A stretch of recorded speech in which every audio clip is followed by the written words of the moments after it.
Wanna know how to reverse an integer in Java? Well, no worries. In this video, I'm going to show you an easy step-by-step guide on how you can reverse an integer in Java quickly. So, it's super simple and under a minute, so let's get straight to it.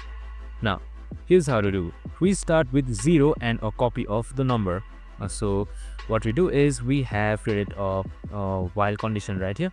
And in a loop, we get the last digit using modulus. So, we have modulus 10 right here. That is now modulus 10, where we had defined int num as 1 2 3 4 5 and reversed as 0. So after that is done, after we have added modulus 10, we add it to the reverse number multiplied by 10 and then remove that digit from the original number by dividing it by 10 again. So you can see this formula right here as reversed under the while loop right here, and lastly we divide it by 10 as well. So once that is done, we keep doing this until the original number is 0, and at the end you get the reverse number, and that's it. I'm just going to show you how it works. And there you go, super simple and easy. 1 2 3 4 5 has now been 5 4 3 2 1, and that's it. I hope this video helped.